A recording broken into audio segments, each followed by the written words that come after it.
right next to me is none other than performance painter David Garibaldi. Thank you for inviting us into your studio, or the Danger Room. Yes, aka the Danger Room. So tell me, why did I get the nickname the Danger Room? Actually, a friend of mine who's a photographer, he was filming in here, and he was just like, you know that place where the X-Men train? You know, they call it like the Danger Room.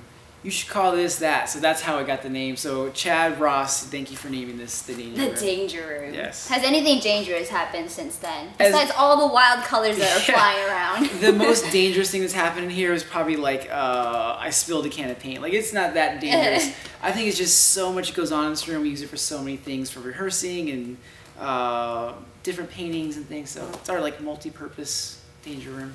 And I just watched your show, David Garibaldi Live in Sacramento. Yes. Fantastic show. Thank you. So what goes behind the creative process of putting a show like that together? Yes, a lot of coffee first. More coffee. No, it's just a lot of planning. It starts first with, you know, what kind of message I want to get across to the audience. And I had this voiceover throughout the show, and it was actually my creativity talking to myself and the audience. So letting the audience in on what my creativity sounds like. And also thinking about what images I want to create on stage, what music, lights, and also the dancers. There's so many elements in bringing the production together, but that's why I need the coffee a lot. Do you have a favorite kind of coffee? Yes. Product endorsement right here. Starbucks. Okay, have you ever tried Phil's coffee? I haven't. You need to, because it will rock your world, and that will be your new favorite coffee. All right. Well, I want my world rocked, so I'm gonna go find that. Performance and painting, it's truly innovative what you're doing. Thank you. And I know that a lot of your inspiration came from Denny Dent. Yes. And so, how did that come about? I mean, dancing and music and performance and art. Yeah. I mean, not everybody picks that up. Yeah. No, I definitely got lucky with that. But it actually came in the moment. Like, I had already done art, I had done dance separately, and music. But it came in the moment when I saw Denny Dent's portrait of Jimi Hendrix. I saw it, and in that moment I was like, how does he do this? He moves around on stage. And I thought, well, I dance and I can do art. And I had never painted like that. But I was so inspired the next day I started teaching myself this art form. Because you can't go to school for that. You just have to want to learn it. And but Denny Dent, you know, he was the first to put it together like that. I just want to make it relevant for our generation or a new generation. And when you're painting portraits, is there a certain meaning behind why you choose a certain person? Yes, I always choose it based on what will connect with the audience, what's inspiring for me, and honestly, just something fun that to do on stage.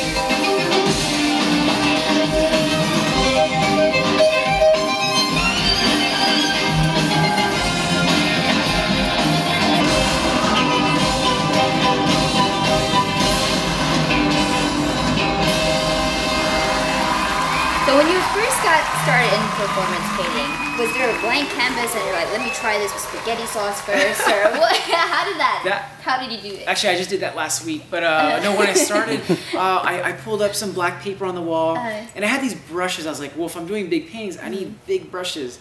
They were way too big, and I tried to do like the eye, and it just didn't work.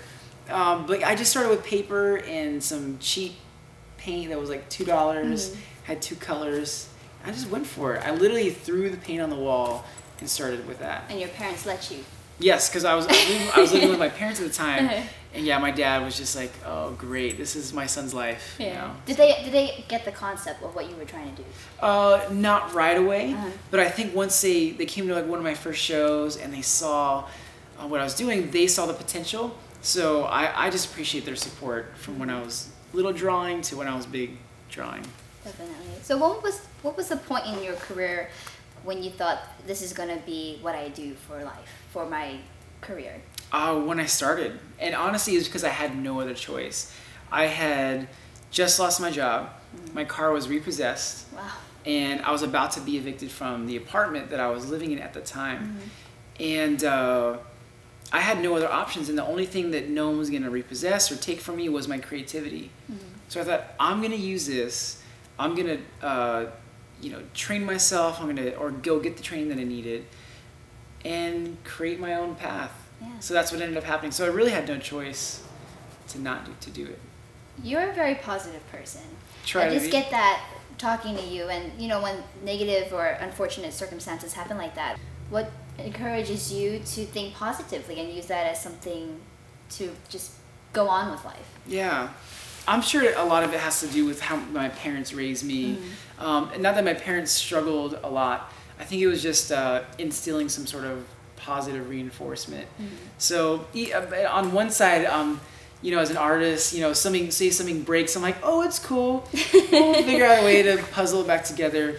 So, but I just try to find the positive situations, and especially because of how hard things were when I started.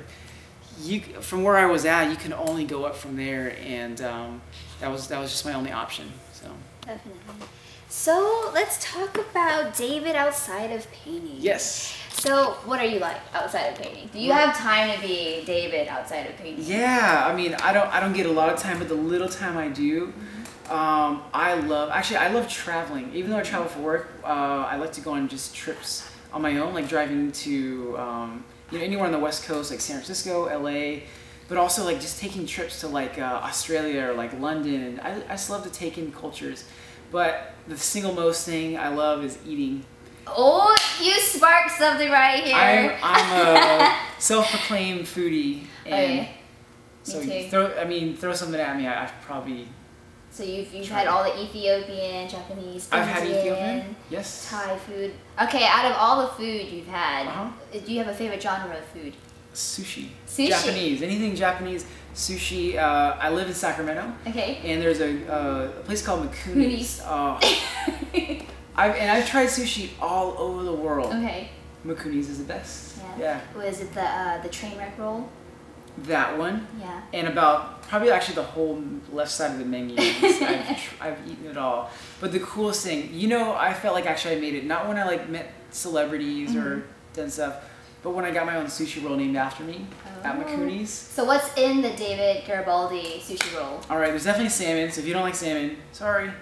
And there's a mixture of different things. I work with Taro, who runs Mikuni's. But the coolest thing about it is there's a balsamic vinaigrette dressing on the side. So instead of soy sauce, you dip the sushi into the vinaigrette dressing.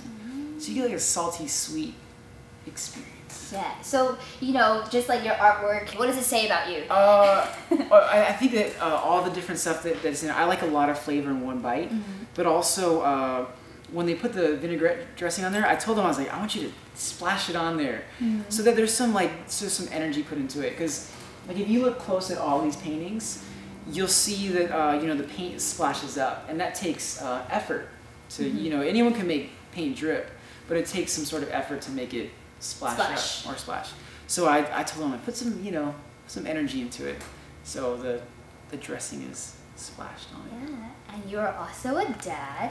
Yes, I am. So how has that affected your career? I'm pretty sure a lot of it's a different change for you. Yes. It's one of the most rewarding and most challenging things, but because it's challenging, you know, I've had to grow more as a person in the past. He's 13 months. So in the past 13 months, and even before that, I've definitely had to learn how to manage things and juggle things more. But that's an art in itself, raising my son. But he is really my everything when I say that, and way beyond any painting I've created.